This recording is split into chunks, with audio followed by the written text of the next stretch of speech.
Dario, Deabreu. We'll pick up where we left off there. I'd just like to say thank you very much for agreeing to do this interview today with myself. I've told you before you've got an incredible story to tell. So I think... Thank you. It's nice that somebody can enjoy it because I've enjoyed it. It's been a blast, to say the least. Going back to South America, born there in 1960, and political upheaval, always raved. Our school bus was being bombed. People were dying all around you. You've seen people shot out the front of the gates.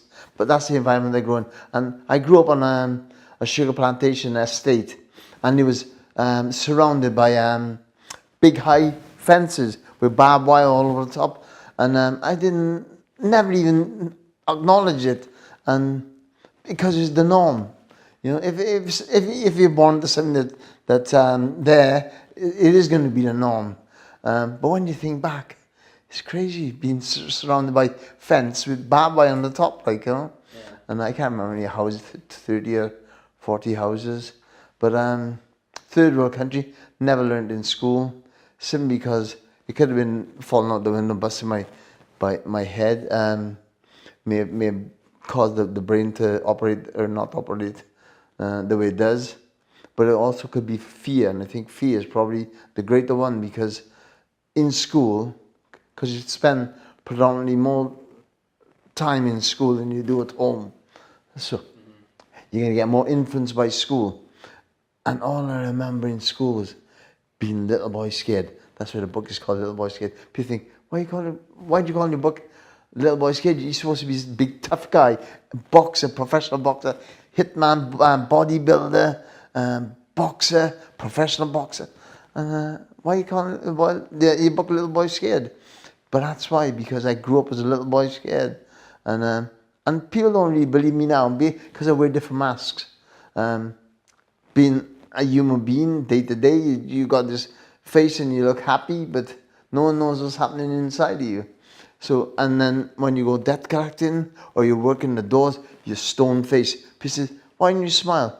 I'm not paid to smile. I'm here to protect, insecurity, like.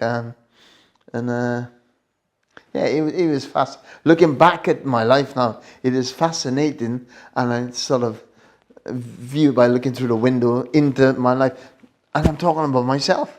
I get excited about talking about it, and I like, whenever I go, tell us a story, tell us when you're death collecting, Dario, and I get a buzz out of it. But I wear different masks when you go to do that. I'm a good guy. I never hurt anyone, but I've got the ability to, maybe, but I don't. I control it. But you got to use whatever you've been given, and I was given this face. And apparently it's pretty good at collecting money and not scaring people off, but people not going to mess with you because you're there to perfect the front of a door of a nightclub. It comes with the territory of the job, and you've got to wear those. It's part of the uniform. Yeah. The face. And when you go death collecting, the face knock on the door and they come to the door and they're going to be a bit cautious because you look a bit, not a guy you want to mess with. Yeah. But it's only a mask. The guy inside that mask, you shouldn't have. Because the guy might be a big one. Well, exactly. And as we were talking earlier a bit about some of the things you had to do to survive as a younger man. And obviously in this room today, it's obviously hard work pays dividends, and you can see that with the business you obviously run security businesses. And we were talking that some of the experiences that you had gone through, and you said in your own words, it gave you sort of an insider knowledge. Yeah, inside knowledge, yeah. To do it. So how did that come about? How did that come about, starting up a security company? My father was in security. I remember him bringing home his guns. He had a big double-barrel shotgun. It sounds a bit crazy for you guys to hear, but you're in third world South America. And I remember him cleaning the barrel of a gun one day. It was cracked, and he's pushing this tube down the barrels of the gun. And I was looking up the other end because I was fascinated as a kid. And he lashed me with the guts and don't ever look at the barrel of a gun. I thought, okay, fair enough. But you learn, you know. My father was a strict guy, and he taught us with an iron rod, if you like, to put just a name to it. Very, very strict. I was scared even, you know, at home. I loved my dad, and I admired him, and I respected him, but I also feared him because he had the face. He had the same face as I got, and it just commanded ultimate respect. The guys come around. We had a servant in South America. Back in those days, they had, you know, help with servants, because you're going back in the 70s now. And Dulcie, her name was, lovely. She's like a second mom. She'd run around the house trying to get his food on the table in time. Quick, quick, the boss is coming, the boss is coming. And you see, like, Tiger Tyson's coming. That was his nickname, Tiger Tyson, my dad. But we grew up, and then obviously political upheaval, bombs being bombs being thrown in the buses, and white skins were getting a hard time because obviously it's predominantly a third world black country. Black and Asian, sorry, Indian, lots of Indians, East Indians. But they worked for my dad, cutting the sugar cane. But then we came over here, and I never got anything out of school, but I've learned a lot on the street. I'm street smart, streetwise, not academically educated. And to me, in the security industry, that's been a benefit to me rather than a hindrance, if you like, because how many times will you be needing algebra to get through life? You know, algebra never helped me, geometry never helped me, science is very important. I've learned a lot since being ill with leukemia, science and how the body works, and how to take care of it. Never knew anything before, never knew. But being ill, the leukemia, not only saved my life, because if I didn't have the leukemia, I would have taken a different route. And I was going on that route. In the debt collecting days, people put hits out on you because you were a bit of Robin Hood, if you like. You were getting the money back off the guys who stole it in the first place and giving it back to the poor man. So that's what, you know, I went to the Old Bailey, and I was found obviously not guilty. But that's what the judge called me. He said, so Mr. Deabreu, do you think you're Robin? And I said, oh, okay, I'm Robin Hood then. But that can't be bad, can it? Because I looked after the poorer and weaker people. But yeah, I love my life. I enjoyed it, and I wouldn't change anything. Leukemia saved me, because if I didn't have leukemia, the good Lord said, zap him with that. I'll slow him down, but I'll keep him alive. Otherwise, I might have got myself. I had guns pulled on me in Miami. I went on a debt collecting job, working for a guy called Dario, doing evictions in the Four Ambassadors Hotel, which he owned. And yeah, we were got lost in Liberty City. Not the best place to be lost. And the guy told me, actually, one of the rednecks, he said, mate, what's the matter? Because if you got a hired car in America, in places like Liberty City in Miami, not a good idea to be lost in Liberty City. So we got out of there by the skin of our teeth anyway. But doing work like that, the people was talking about, you know, they'd say to you, I'll get you shot, I'll have you shot. You know, I'm making threats, like, you know. So if I didn't come back when I did, the guy I worked against, he phoned me up. He said, do you want to come back and work for me? Because I was impressed with what you'd done by kicking me out of the Four Ambassadors Hotel. So there's lots of business out there, but because I had leukemia, I couldn't do anything. I couldn't go back. It just changes your life. So it's a good thing that happened, you know. That's why I say leukemia saved my life. But recovering, been great. You know, I love my life now, because my sons are running my business, and I'm just semi-retired now. I'm just overseeing. I got a couple of properties that I rent out. It gives me a good income, and I'm happy as I am. Very, very happy. And that's why I help City Hospice, and I help charities wherever I can, like, you know. Just being a good human being. Well, you shine through, and we'll discuss a bit of your charity work later, because that's something I'm interested in personally. But with such a life-changing experience such as leukemia, do you think that in a way, gave you an opportunity to reflect on. Do you think that everything you've gone through up until that point, you hadn't really had time to stop and think about everything that you've been through? So do you think that being forced to put everything down and deal with your illness, do you think that that gave you the opportunity to look back on your life and think, this is something, these are the things that I've been through, and they've molded me into the person that you were then and are today? I don't know how I do it, but I believe it's through having a positive mental attitude, and being ignorant, and being not educated. This sounds bizarre, but not having when I was debt collecting, going back and forth London, all over the shop I was with another buddy of mine. I kept coming home. I just had a divorce. I've done it 3 times because my father always taught me, if at first you don't succeed, try and try again. So I never give up on anything. So when my first marriage, I left my first marriage, which not the best thing to do because I had 2 kids. I love my kids. They work for me in the company now, and they're fantastic.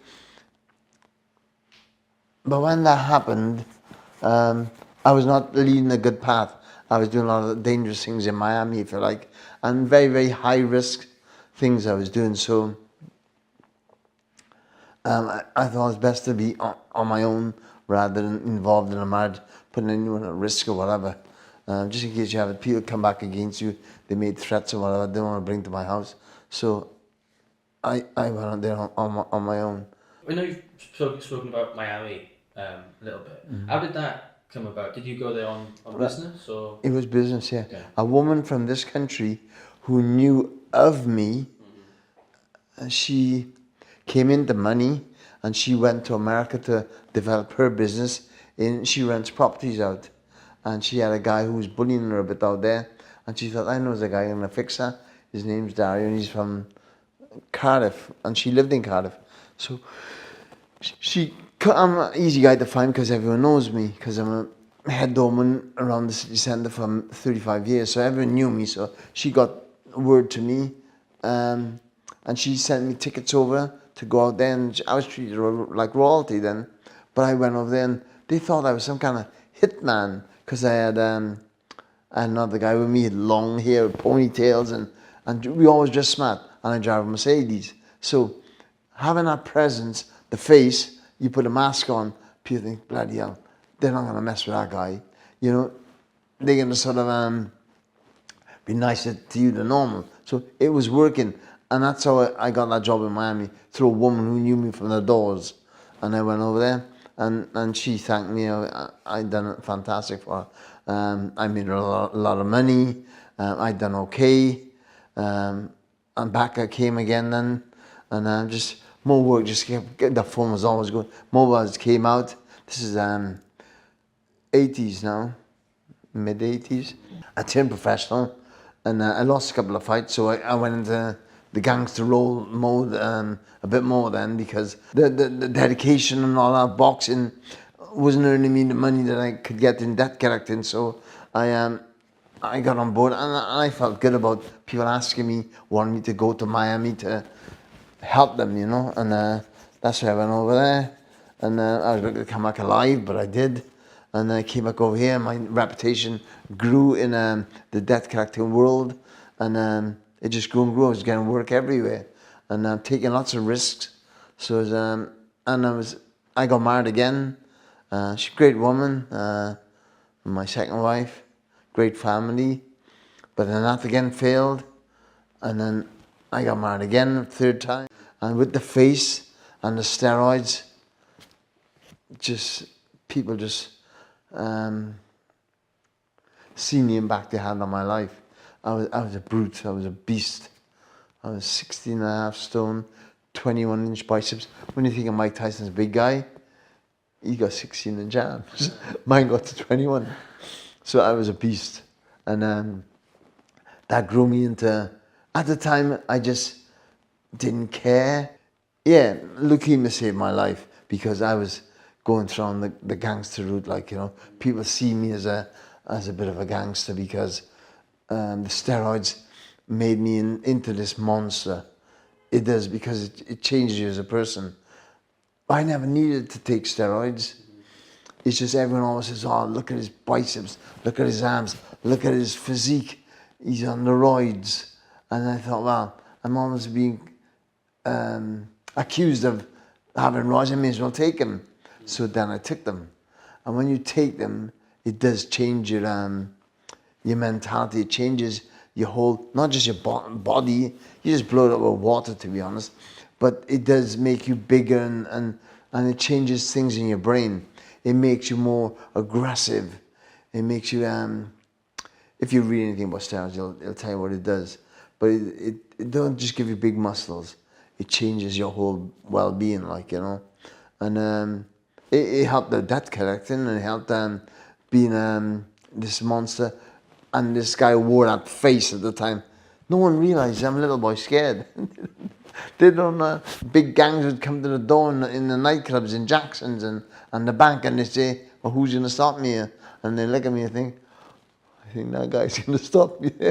So they change their minds, like, you know. But steroids made me into a monster. And then when I got diagnosed with leukemia, they had about 4 or 5 doctors in there. And I thought, well, what are all you guys doing here? But I think they feared telling me I had cancer because I'd kick off. And this is where the ignorance thing comes into. They said, you had leukemia. And I thought, don't know what it is. Never heard of leukemia. But I know what cancer is. So they ran along and then they said, blood cancer. And I thought, hang about now. Which one have I got now? Have I got leukemia or have I got cancer? Because I didn't define it.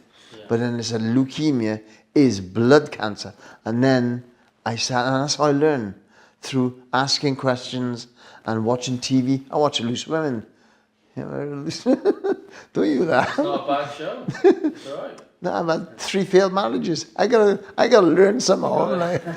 So I watch Loose Women. I watch Coronation Street. I watch EastEnders. I watch all the soaps because I learn. Because I never absorbed any information in school, so I watch Loose Women now. Yeah. I am the blade. I gotta be honest, because I've been. Wouldn't guess it looking. No, I know. Yeah. I know. You think he watches Loose Women. I Coronation Street. When I was in hospital, don't blame that Loose Woman. I started watching Coronation Street when I was in hospital. There was nothing else to watch. But anyway, I enjoyed it. But you learn things in life, because Coronation based on real life, but it teaches a lot. Whenever different types of people, it reflects that in Coronation Street. What you were saying about quickly about like Coronation Street and things like that. The people who write that, they must have gone through some experiences that influenced in their own lives, I suppose. Yeah, they would, because that's how it comes out, and that's how I learn. Because I never learned in school, I was too scared. So now I'm not scared. I'm still scared, but not like I used to be back in a third world country. But to deal with all that sort of stuff, and lots of stuff happened. Like lots of stuff happened in South America, but I've learned a lot since then. And now, as a 61-year-old man, I still don't absorb information as good as like you guys probably do, as much as I should. But I do get a lot of experience, and you'll never be as experienced as me, because you're less than, or you're more than half my age. So with experience, it comes with age. You know, because you do more. Like you'll never know more than your father. You may be bright and more educated, but you won't know more than your father because he's lived longer. And so I explain myself to lots of my kids. I'm always explaining to my sons, because they work with me. But I said, Dad, none of the lecture. But I gotta lecture them, because that's how I learn, and that's what we do as parents to our kids. Lecture them. Why is he swaying back and forth all the time? I get nothing out of the corner of my eye. It's going to fall over me. I got problems. I swear, but I got bad balance because I've had a stroke. And I got blood clots on my brain still, because you don't believe what goes on in this body, or this bloody head actually. But I had a stroke, and sometimes I walk towards the door, but I bang into it on my shoulder because I misjudge it, you know. So do you think that I know you talk about the mask. I do wear masks, yes. Do you, and the steroids might be unrelated, but do you think that the steroids and feeling as though you had to wear a mask was as a result of, so when you would go to when you would go and do debt collecting, Yeah. on the way other people would look would be that you're this tough debt collector that people are scared of. On the inside, were you thinking the opposite? Absolutely. Every time. Absolutely. On the door. You stand there on the door when they come to see you, and they come to the nightclub, whichever pose you're going to choose, and you're standing there. You're an authority, okay? And that is your job. To be nice, welcome them, but also to be stern. And most of the clubs I work in, they were the best.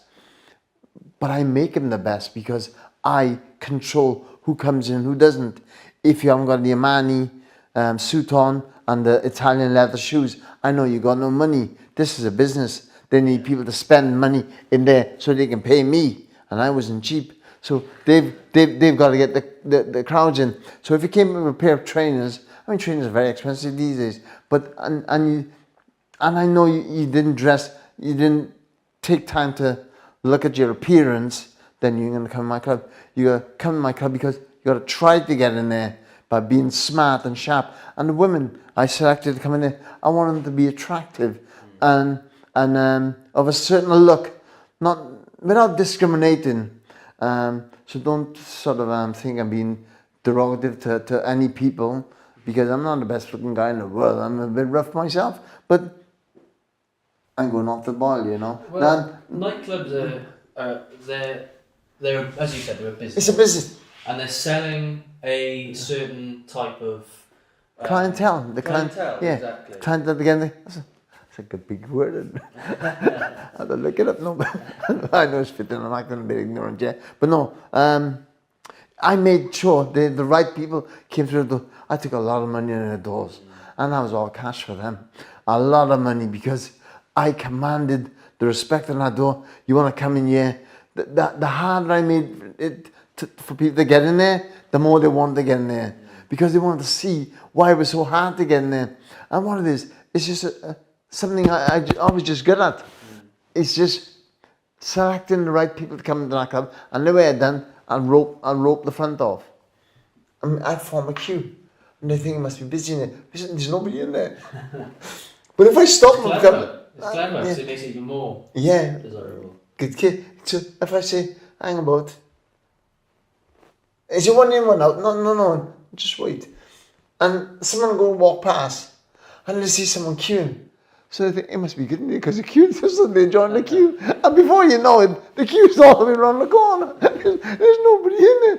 And then they'd come out at the end of the night, they said, why did you keep us waiting? There's no one in there. I said, did you enjoy yourself? Yeah, it was great. There we are. That's it. So it was a skill I had, you know, and I selected the people who had money.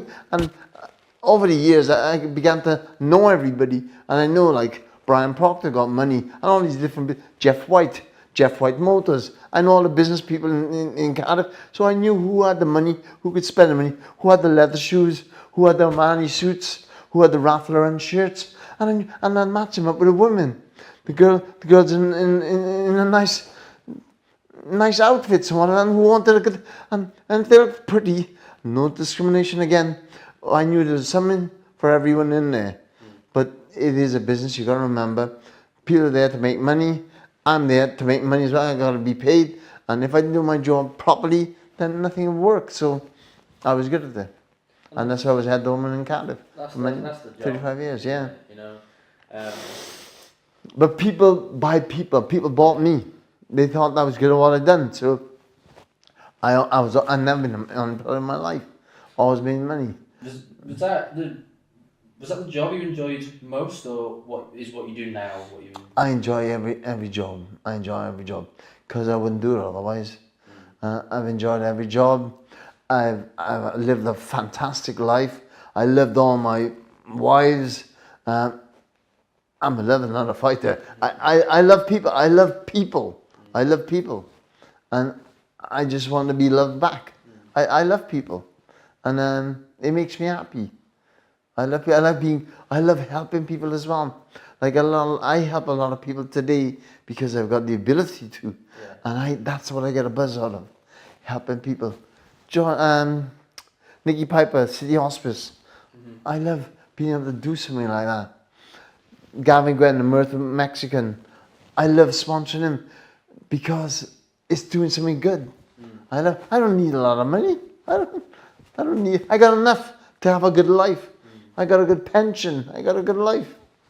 I love my life. I wouldn't swap it with anybody. I never want to miss having a leukemia. Leukemia's made me who I am today. I loved it. I wouldn't change anything.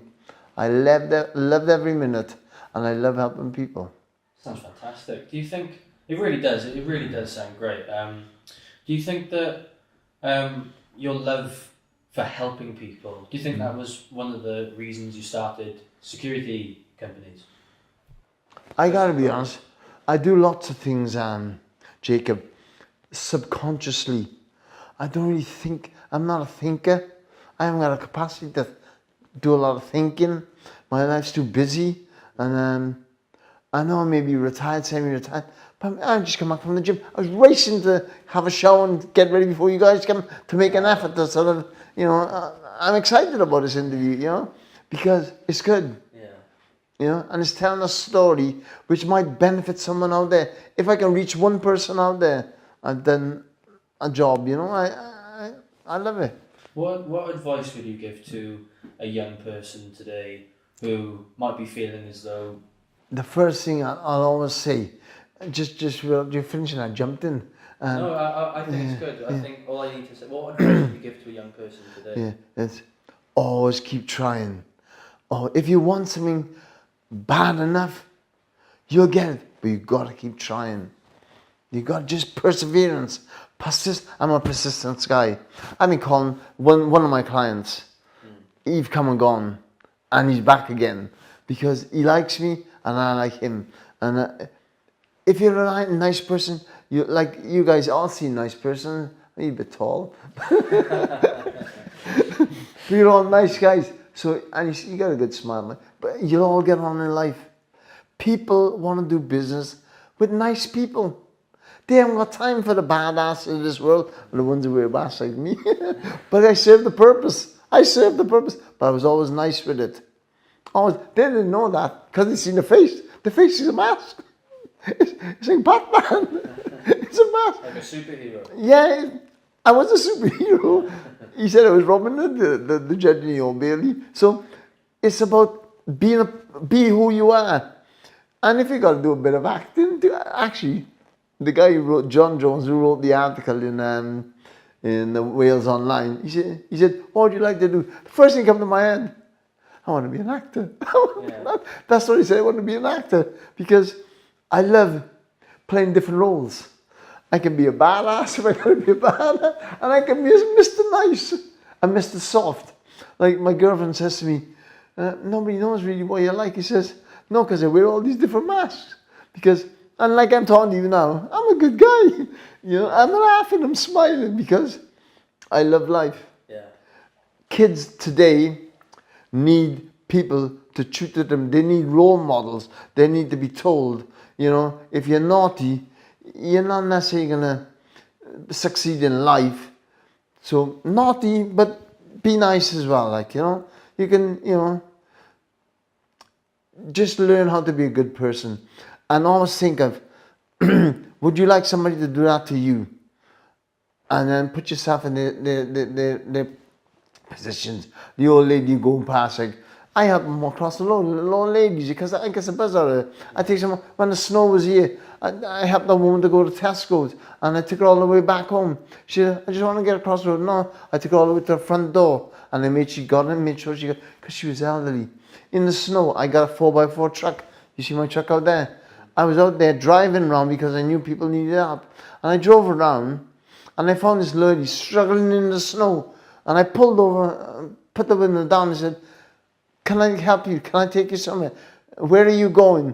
Oh, I'm going to see my daughter in the UHW hospital with. I said, come, are you sure?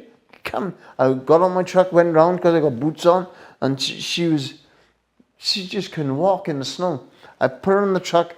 I took her. She said, "Okay, drop me here." I said, "No. I'll take you right into the hospital." I took her right to the door, and she said, pull over there," before we got to the hospital. And I pulled over, and she bought colour boxes of chocolates. I didn't know this at the time, but when we got out, then I took her into the hospital. I took her right to the door. No, it stopped me going the wrong way with her because it's full of snow, and I got a truck. But I took her right to the door, and she got a chocolate, and she gave me a box. She said, "This is for you." I cried when I got on my truck. I thought, what a lovely thing to do. But she had another box just for her daughter, whatever. But I thought, what a lovely thing to do. See, so nice, do something nice.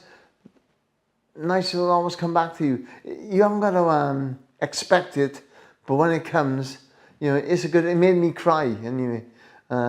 People sort of perception of me when they see me, and they see the face. They think, here he comes or whatever. The size of him, or whatever. I used to be a lot bigger. I lost a lot of weight, but it's a presence you have, and that's why I've been successful in security. It's presence, but it's presence, but nice. Always be nice. Be the best person you can be. And it comes naturally to me. I'm just a nice guy. And I love people. You gotta love people. And young kids today, I'll always say, be nice. That's my advice. You ask me what I say to young people, just be nice. And let be nice be the norm. I wouldn't advise everyone to wear a mask I did, because not everyone's going to be in the same position as I was. I wore those masks because, and I wouldn't change anything. I wore those masks for a reason, and the reason being survival. You had to? I had to, yeah, survival. I had to be the person I am or was because I had to survive, and I had to put a roof over my head. I was in the Salvation Army. Yeah. As a kid, I got separated from my parents. Can you imagine being separated from my parents at 14? My sister went to the homes in the Nazareth house on North Road. At 10, my other brother went somewhere to another member of the family. I got into trouble. I got kicked out. My auntie kicked me out because I stole a car. I stole a car because I was trying to fit in with the kids in Tremorfa. I got shipped out from Gabartha, from Anacti. I got shipped down to, there's 9 kids in the house. Box of cornflakes didn't go very far. They used to go down to Leo's. You wouldn't even know what I'm talking about, Leo's. Not even at all wouldn't know. But this years ago, there was no supermarkets, but there was Leo's. So everyone used to shop in Leo's. I broke into Leo's actually, many years later. But I got shipped down to Splatter, and then my uncle was a seaman, so he ran away. Just my auntie and her 3 kids. I got in the over to Martha. People, they take the piss out of the way I was dressed, because I never had clothes. I came over here in a suit from my fan bomb, crimpoline. Crimpoline's not actually a fashion, you wouldn't even know what crimpoline is. But anyway, I dressed like a freak, and I wanted to fit in, so I done what I had to do to just fit in. And stealing cars, I thought I'd be Mr. Popular. They think, oh, Dario's cool, he stole a car. So I learned to drive as well, actually. But I was naughty. I was, I was trying to fit in because they took the piss out of me. So trying to fit in, and petty crime, stealing cars, stealing food, picking things off shops. Because on the way to school, we didn't have no food. Box of cornflakes didn't go far. I'd steal people's milk. And just petty things aren't not a bad guy. But I knew it was wrong. But just I was hungry. I was hungry, and there was never food in the house. So my auntie didn't have it easy. So she didn't want to. I can't. Sorry, mate. I will come back to you. I'm in a meeting now, mate. Okay. Yeah, I'll come back to you. Bye bye. Bye bye. That's a boxing coach. Work never stops. No, that's a boxing coach. Okay. He'll want me to sponsor them, I believe, and I will try. But I'm trying to do other things at the moment, as well as have a life, But yeah, it's lovely to be asked to help somebody else. Yeah. And if I can, and when I can, I will. But where were we? I was talking shit as usual. No, talking about the things you have to do to survive. Yeah, stealing was one of them. But then, but I know what it's like to lose something to someone. I wasn't a vandal. I wasn't never vandalized. Didn't graffiti. Didn't. I stole to eat.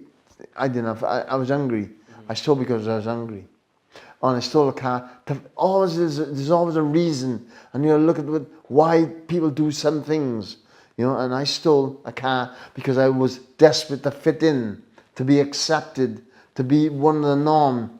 But I didn't take time to think it was wrong. I just wanted to be fit in.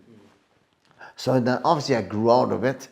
I was working in the garages then, and I was selling cars, I was washing cars, I was cleaning windows. I had multiples of jobs as I grew up from 40, because I got kicked out of school and didn't have no education. So my auntie said, you have to go and get a job. At 14, she said you had to go and get a job. So I walked around, and where's the jobs? And then I got into putting fences up for Deabreu. You wouldn't remember these guys, but your parents probably would. Deabreu and Harvey Smith, they were the show jumpers. They jumped over on big fences. Yeah. Not like the Grand National. I like the Grand National, but not the Grand National. They're just jumping over these fences. So I just put fences up, I'd clean windows, and never even had a ladder. They come, because I come from South America, there's a jungle. I could use climbing trees. The woman comes and says, where are you? I said, I'm up here. She said, what are you doing up there? Where's your ladder? I got a ladder. You need a ladder. Yeah, I didn't. I climbed up there, climbed the drain pipe. But yeah, that was life. Wouldn't change anything. No, it's brilliant. But everything has a pattern. But food was, well, I'm 61, just slim, ish. Not like him, but he's too tall. No, but I survived. Yeah. I'm here to tell a story. But all I want to do now is use my experiences, apart from being an actor, use my experiences to help others. That's what I want to do. I love to lecture the kids. And I've got the gift to get their attention because I coach. I coach boxing. So and I can hold court, like if I get a group of kids together, or a classroom of kids or whatever, or a university, I can lecture them and tell them how, and mine's an example of how I survived my life. So I can share it. I can share it, and their brains will tell them what to do. And if they listen, and if they follow this guy's course, because I've been successful. So hopefully they can take something away from me and they can become successful. And success comes in many different forms. I don't live in a detached house. I haven't got a bloody, bank account overflowing, none. But I've got enough to have a good life. I think that's the main thing. Yeah. I got a couple of toys like my motorbike. I didn't ride the damn things, but they're just there. They're nice to look at. Yeah. And the sun's out and it's a nice day. Yeah, I'll go for a ride with a couple of friends, But yeah, and I drive my truck around, get a bit of business, talk to a few people, promoting the business, always promoting the business. Being seen, I see signs everywhere. Dario security, that's because I do charity work, and we're out there, and we're just trying to make a difference in the world, trying to make the police a better police, trying to help people. I get lots of people phone for jobs. I want to help them, but I need the business to help them. I can't help everyone, but I'll do my bit. I'll do my best. I think it must be amazing to look back on what you've done, and I know you say you've got enough to enjoy your life. I think a lot of people in your position aren't as lucky. Some people might not be as lucky to grow up and gain what you've gained, not just in monetary value, money. No. In experience. Experience, knowledge. Knowledge is power. Knowledge is power. Like you see, I don't live in a detached house. I live in a terrace house, but I want to make that terrace house as nice as I possibly can. I knocked the garage down that was here. I got the ability to do that. I built my office because I wanted a nicer office. And if you want it and you work hard enough for it, you'll get it. Simple as that. Simple as that. You want it bad enough, you work it, you'll get it. But you got to be persistent, persevere. See what he says? No. There you are. Persevere and endure, and you'll get anything you want. That's true. It is true. So I say to kids, I say to my kids, Dad, not another lecture. No, shut up, listen. Persevere, endure. One wants to be a millionaire. My eldest, my first one. Yeah. I love him to death, I do. But he wants to be a millionaire. I said, you're in the right business. I from scratch, not even any experience. I just had the ability to do, and I wanted it so much. I said, just persevere, endure, and you'll have anything you want. I went from nothing to 150 men working for me. Who can get 150 men like that to work for them? I did. And a £3 million turnover. I did. Never, no business experience. Never went to university. Never got any degrees. Never took what's the GSE? I wouldn't have a clue. I haven't got a clue. But I built a company, 150 men, and a £3 million turnover. How many people would say that? You know, no experience, no education, nothing. Just raw grit and determination. And the experience I've had from my father. And you always look at another man and say, you got 2 arms, 2 legs, same as me. You can do anything you want. You just gotta want it. And gotta want to do it. You know, anyone can do it. I'm living proof. Anyone can recover from leukemia. Positive mental attitude. I said to the doctor, this is a true story. When I went, I was laughing, I was smiling, because I was ignorant. Ignorance is bliss. Ignorance got me through leukemia. And I said, look, stop there. They were rattling off all these things. I haven't got a clue about blood transfusion, platelets, flipping water. I haven't got a clue. So I said, stop there. And I said, I failed the MOT, haven't I? And they looked at each other, they look at me and think, this guy's fucking nuts. And change the oil and a couple of spark plugs, crack on, do it, get me on, I'll be only in a couple of weeks. But it's right, you pay your taxes. I'm not a doctor. I didn't even know what cancer was. I knew what cancer was, but I know it kills you, that's all. But I didn't know what leukemia was. I said, mate, not my problem, your problem. I said, you're the doctor, you fix me. I'm here, I pay my taxes, I failed the MOT, you sort it out. I just lay back, kick back into the bed, and I was on the ball. They'd bring all these tubes and these all machines, and they'd done what they had to do, and they fixed me. Worry about the things you can change. Don't worry about the things you can't change. Once you've had leukemia, just get on with it. It's happened. What can you do? You can't do nothing. It's happened. You drop that phone there and a glass breaks. You can't. You can put it back together and it'll be the same, but you can't. It's broken. Worry about the things you can fix and things you can't fix. Life's simple. You know what makes it complicated? You do. People make it complicated. Life's simple. Black and white. People make life complicated.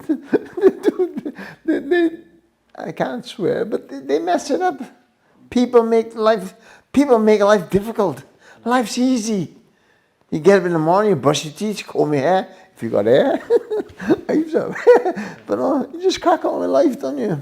If it's got to be done, somebody got to do it, then you got to do it. Just get out of it. Contribute to society. Don't take away. Because a lot of people just take out the pot. The pot, just keep taking the pot. Eventually, the pot's going to empty. And what's going to happen then?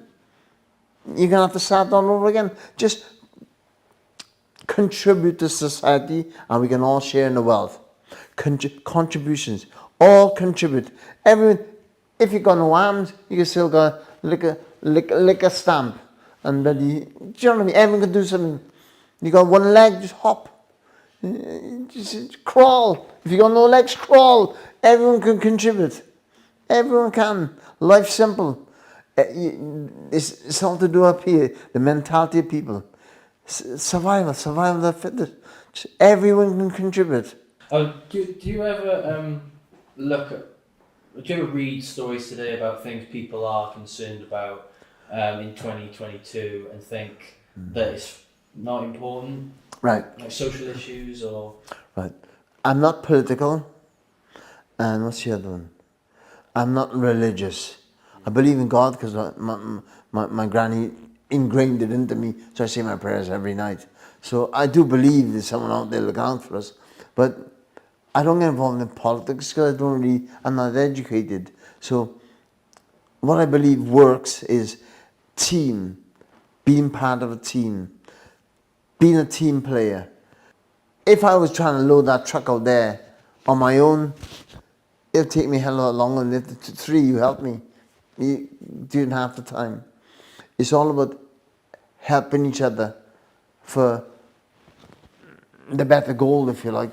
All of us contributing, putting in the pot. Like, if we're husband and wife, actually you're prettier than me, so maybe. But a husband and wife team, two, are you working, which is what happens today really, you benefit for better, more money in the household. Now, if one of you working, then it's a massive strain on the other one, and you got less in the pot. So it's not going to work, is it? It's going to be more difficult. But if two of you working, you both work, you'll have a better life.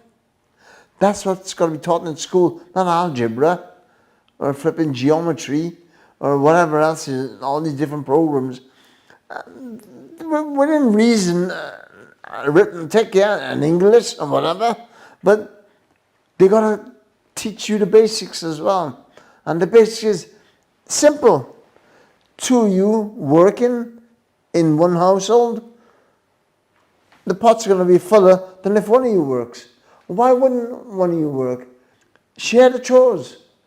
I cook some nights, you cook some nights. I get home first, you do the dishes, or you do the washing, or whatever. Work as a team.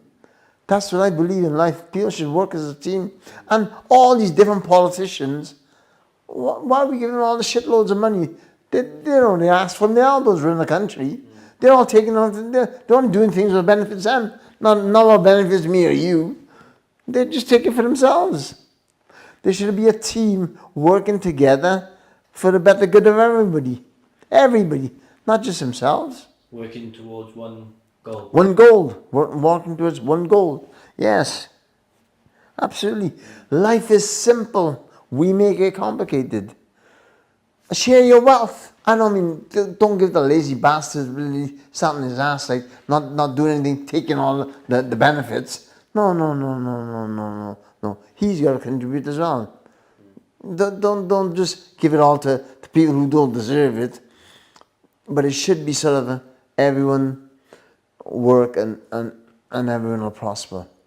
I don't know if it's called communism or what, but I think that's not a nice good word anyway. Socialism? Yeah, but everyone should help each other for the better good of society. You know, for instance, without the robbers, you wouldn't need police, would you? I'm not saying go and do that as a trade, being a robber, but everyone should look after everyone else. Everyone should look after each other.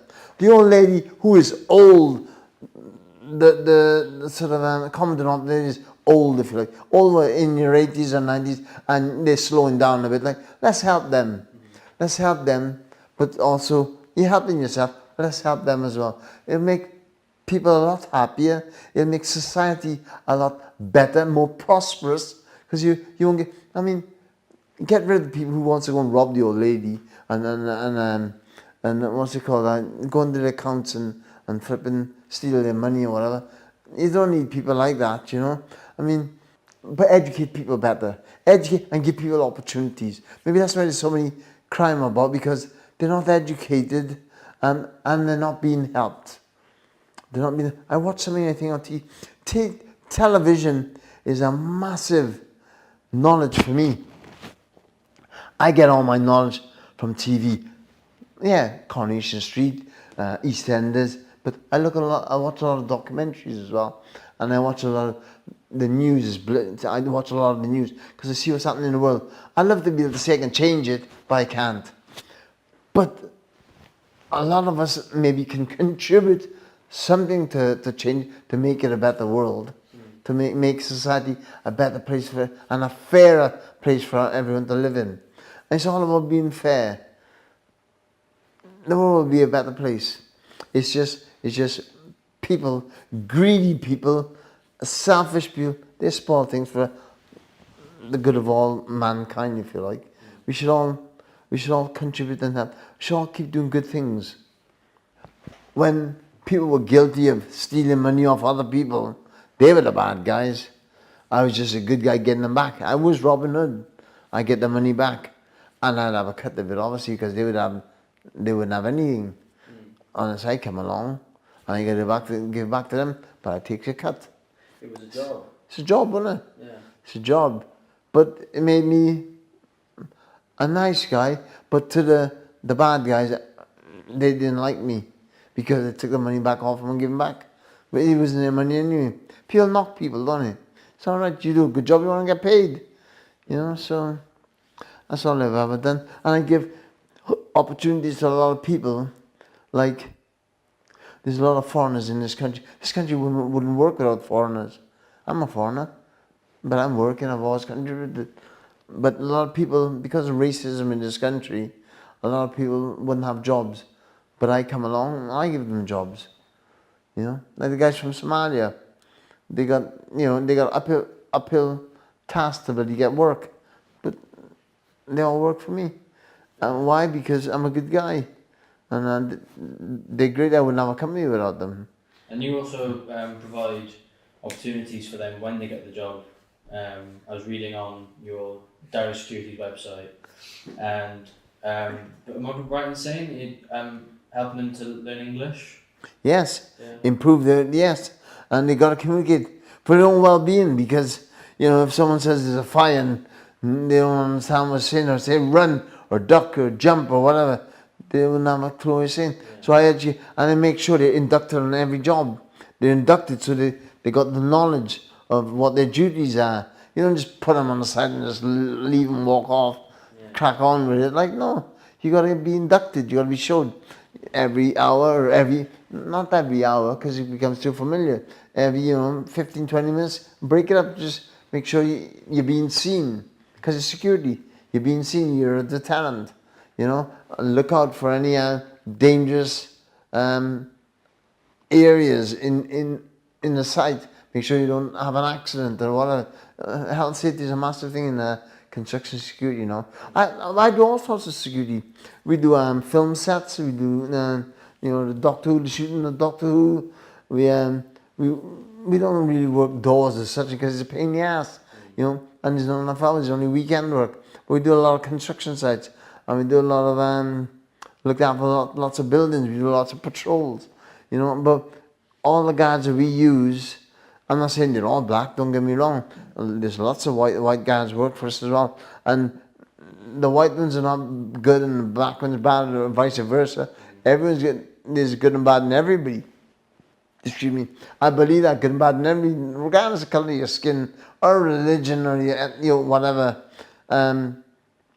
Everyone deserves an opportunity to provide a service or to prove themselves or whatever. But I'm fair.